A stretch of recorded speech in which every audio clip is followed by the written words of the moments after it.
Je vous présente aujourd'hui le soufisme, réalité et caricature de Slimane Reski, publié dans la collection Je veux comprendre aux éditions Al-Borak.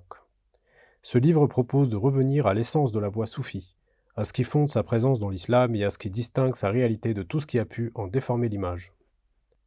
Le point de départ se situe dans un événement intérieur, antérieur aux sciences et au discours, la rencontre intime entre l'être humain et Dieu.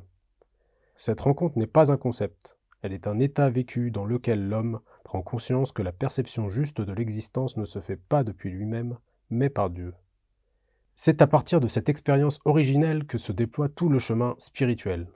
Les pratiques, les rites, l'étude, les disciplines ne sont que des moyens de revenir progressivement à cette présence fondatrice.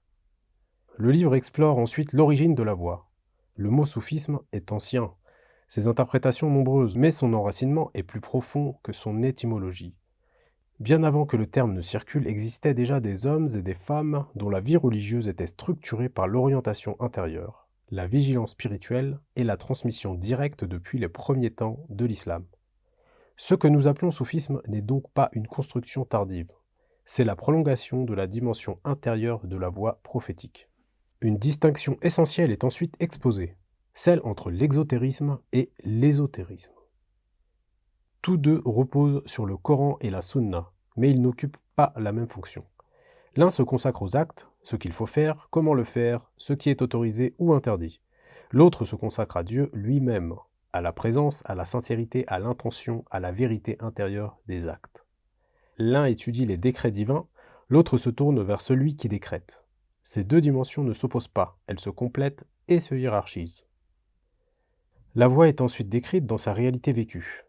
Elle s'organise autour de l'invocation régulière, de la purification des états intérieurs, de l'attention au cœur, de la sincérité, de la discipline des sens et de l'accompagnement par des maîtres autorisés.